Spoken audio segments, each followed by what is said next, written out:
at just after 3 a.m., on December 25, 1995, inside a quiet Beverly Hills home where the curtains were drawn and the hallway lights were off, Dean Martin, 78 years old, for decades deep into an American legend, a man who had sold out Las Vegas rooms night after night, released hit after hit, starred in films, filled television studios with laughter, and perfected that unbothered, glass-in-hand image the world called cool. Lay alone in a bedroom that felt too large for one body, the blue flicker of a late-night TV rerun washing over his face like winter light, the sound low, the air heavy, the silence doing what applause never could, forcing the truth to be heard. Outside, Christmas was happening. Cars pulling into driveways, families waking up to warmth and noise, someone somewhere laughing for real. Yet in that room there was only the soft mechanical rhythm of failing breath, the weight of years, and the strange cruelty of watching a younger self grin on a screen while the older self could no longer summon the energy to pretend. How did a man who seemed untouchable end up dying like this? On Christmas Day, without the spotlight, without the crowd, without anyone close enough to hear the last silence. What really happened behind the smile the world thought it knew? Because this is not the story of a cool legend. This is the story the cameras never showed, the losses that rewired his heart, the mask that became a prison, and the slow collapse that began long before his body finally quit. Long before that silent Christmas morning, Dean Martin had built a life that looked effortless from the outside, as if success had simply followed him wherever he went. Born Dino Paul Crocetti in a working-class Italian immigrant family, he grew up learning early that charm could be armor, that humor could soften hard rooms, and that confidence, real or performed, could open doors that talent alone sometimes could not. By the time he found his way onto smoky nightclub stages, he understood something crucial about entertainment. People didn't just want to hear a voice, they wanted to feel at ease around it. And Dean Martin gave them that ease night after night, with a grin that suggested nothing in the world could truly bother him. Vegas became his kingdom. Under hot lights and drifting cigarette smoke, he leaned into the microphone with that relaxed crooner's voice, tossing off jokes as if they were afterthoughts, letting the audience believe he barely tried. Over the years, there were hit records, films, television specials, and sold-out rooms that seemed to pulse when his name was announced. He didn't just perform, he set a tone. The glass in his hand, the perfectly timed punchline, the way he seemed to glide rather than walk across a stage, all of it fed the myth that Dean Martin was immune to pressure, immune to heartbreak, immune to the small humiliations that chipped away at other men. Then there was the Rat Pack, Frank Sinatra, Sammy Davis Jr., and the inner circle that defined a cultural moment. Together, they turned Las Vegas into something electric, a place where anything felt possible after midnight. On stage, they mocked one another, improvised freely, and projected a brotherhood that audiences adored. Dean's role was clear. The cool one, the man who never seemed rattled, the entertainer who treated fame like a casual inconvenience rather than a burden. To the public, it looked like a life built entirely on laughter and applause. But even during those golden years, there were hints of something else simmering beneath the surface. When the laughter faded and the rooms emptied, there were long drives home, quiet kitchens, and televisions left on simply to fill the air. Success had given Dean Martin a character to play, and he played it flawlessly. But characters have lines, expectations, and limits. And over time, that effortless image demanded maintenance. The smile couldn't slip. The jokes had to land. The legend had to stay intact. The world saw a man who appeared untouched by sorrow. But behind every standing ovation, there was a silence he was terrified to face. And when the lights went out and the doors closed, who was left alone with that silence? The nights in Las Vegas followed a rhythm that Dean Martin knew by heart. The room lights dimmed, the crowd leaned forward, cigarette smoke curled toward the ceiling, and somewhere near the back a waiter paused just long enough to watch him take the stage. Dean would arrive unhurried, a faint smile already in place, glass in hand, as if he had simply wandered into the spotlight by accident. He sang without strain, joked without effort, and gave the impression that nothing, no critic, no heckler, no off night, could touch him. People said he was fearless, untouchable, a man who could lean into chaos and come out smoother on the other side.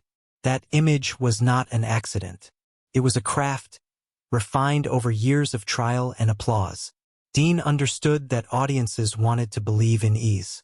They wanted to believe that the man in front of them had solved life's riddle, that fame had not bent him, that pressure slid off his shoulders like rain.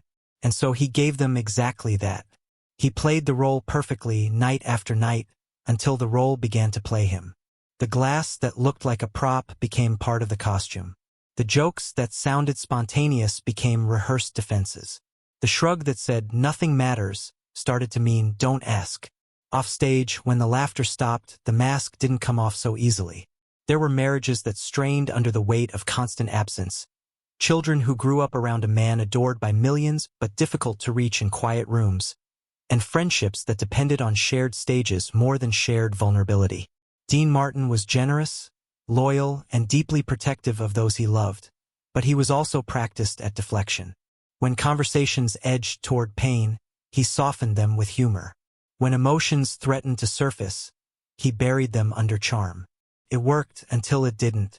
As the years passed, the cracks became harder to ignore. Friends noticed that when the cameras weren't rolling, he spoke less. That the laughter faded faster once the dressing room door closed. He would sit in silence longer than before, eyes fixed on nothing in particular, as if listening for a sound that never arrived. Television reruns filled rooms late at night. Not for nostalgia, but for company. The same familiar scenes, the same familiar applause, looping endlessly, safer than confronting whatever waited in the quiet. There were moments, small, almost invisible, when the truth slipped out. A line delivered half-jokingly, "I'm tired of being the funny one." A pause that lasted just a second too long before the smile returned. A glance toward an empty chair that no one else noticed. These were not breakdowns. They were hairline fractures, spreading slowly beneath a surface that still looked flawless. How long could a man live as a character before the real person underneath began to suffocate? Then came the call that split his life cleanly in two. On March 21, 1987, somewhere above the San Bernardino Mountains, an F-4 Phantom jet disappeared into a storm during a military training mission. The pilot was Captain Dean Paul Martin, Dean's son. The report came fast and final. No gradual realization, no time to brace. One moment, a routine day. The next, a word no parent ever prepares to hear. The room where Dean stood seemed to shrink. The sound of the television continued, indifferent, as if the world hadn't noticed what had just been taken. His body reacted before his mind could catch up, breath shallow, hands unsteady, a heaviness settling in his chest that no joke could lift.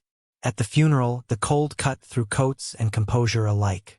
Rows of faces watched as the man who had spent decades refusing to take anything too seriously walked toward his son's grave. The ground was still raw. The air smelled of damp earth. And there, in front of family, friends, and onlookers who had never seen him without armor, the mask finally cracked. His shoulders sagged. His face tightened. For the first time, the king of cool did not know where to put his hands or what expression to wear. Grief does not negotiate with legends.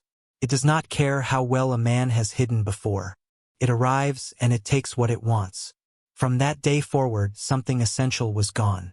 The stage that once energized him now felt distant. The jokes came slower. The laughter sounded hollow. He returned to performances because that was what he had always done. But his heart never fully left the cemetery. And each night, when the applause faded, the silence felt heavier than it ever had before. After the funeral, the world expected Dean Martin to do what he had always done. Step back into the spotlight, deliver the smile, let the applause carry him forward. And at first, that's exactly what happened. Shows were booked. Appearances were confirmed. The machinery of fame kept moving, indifferent to what it dragged along with it. But something in Dean had shifted permanently. The mask still fit, but it was heavier now, pressing down on a face that no longer recognized the man beneath it. He began to cancel more often. Sometimes there were vague explanations. Fatigue, scheduling conflicts, a cold that wouldn't pass. Other times, there was nothing at all. He simply didn't show. Friends noticed he stopped calling back. Invitations went unanswered. The man who once thrived on noise and movement started retreating into routines that required no conversation, no performance. There was a restaurant he favored, dimly lit and predictable, where the staff learned not to ask questions. He sat at the same table, ordered the same dish, and stared into space long after the plate was empty. Some nights, sauce stained his jacket, and he didn't bother to wipe it away. The legend who once commanded rooms now barely acknowledged the one he sat in. At home, the television stayed on. Old movies, old shows, old specials where a younger Dean Martin laughed easily, teased his friends, and leaned into the camera as if time were an infinite resource. The glow filled the room, casting moving shadows across walls that heard little else. It wasn't nostalgia, it was avoidance. Watching the past was easier than facing the present. In those flickering images, his son was still alive somewhere off-screen. The Rat Pack still existed. The future had not yet closed in. Physically, the years caught up with him. Decades of living hard, of ignoring limits because the persona demanded invincibility, left their mark. Breathing became labor. Doctors warned him. Medications lined bedside tables. But even illness felt like something to shrug off publicly, another inconvenience to be handled with humor. Privately, the nights were longer. Sleep came in fragments. Each morning felt heavier than the last. Fame, it turned out, could not negotiate with time any more than it could with grief. By the early 1990s, Dean Martin had mostly disappeared from the life he once dominated. When he did appear, the applause sounded different, tinged with concern, softened by the awareness that something precious was fading. The energy that once fueled him was gone, replaced by a careful conservation of breath and strength. He had given so much of himself to being Dean Martin that there was little left for Dino, the man who had lost a son, drifted from friends, and spent nights listening to the echo of rooms he no longer filled. And then came Christmas Day. The date alone carried its own weight. A holiday built on togetherness, on family and memory, arrived quietly at his Beverly Hills home. There were no packed dining rooms, no backstage laughter, no familiar chaos. Just a bedroom, drawn curtains, and the low murmur of a television replaying moments that belonged to someone else now. As the hours passed, his breathing grew shallow. Each inhale demanded effort. The body that had carried him across decades of stages was tired. At just after 3 a.m., it ended not with fanfare, not with a final performance, but with stillness. Outside, the world prepared to celebrate. Inside, a legend slipped away unnoticed. The man who once filled entire theaters could not fill the space beside his bed. The king of cool did not go out under hot lights or roaring applause. He left quietly, as if careful not to disturb the memory of who he used to be. After Dean Martin's world narrowed, the consequences unfolded slowly, almost politely, as if even misfortune respected the persona he had spent a lifetime protecting. There was no single headline announcing the collapse, no dramatic public unraveling. Instead, it came in absences, fewer appearances, long gaps between sightings, a quiet understanding among promoters and producers that the man who once anchored entire seasons of television could no longer be counted on to anchor anything at all. The industry moved on the way it always does, without cruelty but without sentimentality either. New faces filled the schedules. New voices took the slots. For Dean, the distance grew. He was no longer the gravitational center of rooms. He was a memory people spoke about in past tense, even while he was still alive. When he did venture out, it was carefully managed. Short appearances, controlled environments. The applause was warmer than ever, but also heavier, as if audiences sensed they were clapping not just for a performance, but for a lifetime that was slipping away. At home, the days blended together. Mornings came late. Afternoons stretched thin. The phone rang less often. When it did, it was usually business, logistics, updates, reminders of obligations he increasingly struggled to meet. Family relationships, already strained by years of distance and performance, became quieter still. Love remained, but conversation was harder. There were things no one quite knew how to say anymore, and so they weren't said at all. The empty spaces grew comfortable, then permanent. His health continued to deteriorate. Breathing problems worsened. Simple tasks demanded more effort than they once had. Doctors cautioned him to slow down, to rest, to accept limits he had spent a lifetime ignoring. He complied outwardly, but inside there was resistance. For a man who had defined himself by movement, by stage lights, laughter, momentum, stillness felt like surrender. And yet, stillness was all that remained. Evenings returned him to familiar rituals. The television glowed. Old scenes played. Younger versions of himself filled the screen, sharp, quick, invincible. There were moments when his gaze softened, as if recognizing someone he used to know. Other times, the screen might as well have been a mirror reflecting what time inevitably does. Friends who visited noticed how quickly he tired, how often he drifted into silence mid-conversation. The jokes still surfaced occasionally, but they landed gently now, stripped of their former armor. The paradox of Dean Martin's final years was impossible to ignore. The man who once filled entire theaters now struggled to fill the hours of a single day. The entertainer who had mastered connection performed his solitude with the same consistency he once brought to the stage. Fame had given him everything except the one thing he needed most when the lights went out: someone to sit with him in the quiet and share the weight of it. And so, when Christmas arrived, it did not feel sudden. It felt like the last page of a story that had been turning for years. The world outside prepared to celebrate, unaware that one of its most familiar voices was already fading from the room. Dean Martin's story forces an uncomfortable reckoning with the way fame reshapes the human soul. For decades, he perfected a mask so convincing that even those closest to him sometimes forgot it was a performance. The smile, the shrug, the glass raised just high enough to suggest indifference. These were not signs of a man untouched by pain, but tools he used to keep it at bay. And for a long time they worked.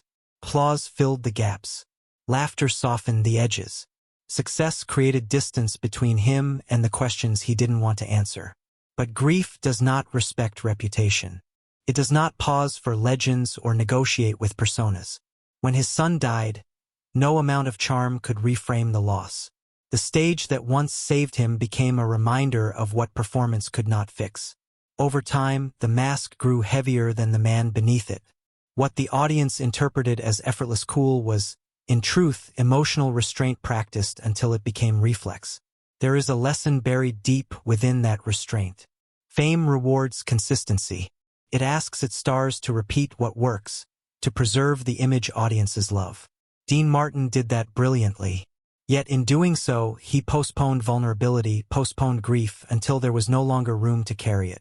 The cost of never breaking down in public was breaking down alone in private. In the end, his life reminds us that applause fades quickly, and images fade even faster. What remains are the quiet moments no one records, dinners left unfinished, rooms filled with familiar reruns, chairs that stay empty long after someone is gone. Dean Martin gave the world laughter, comfort, and escape. What he struggled to give himself was permission, to grieve openly, to be weak, to ask for help without turning it into a joke.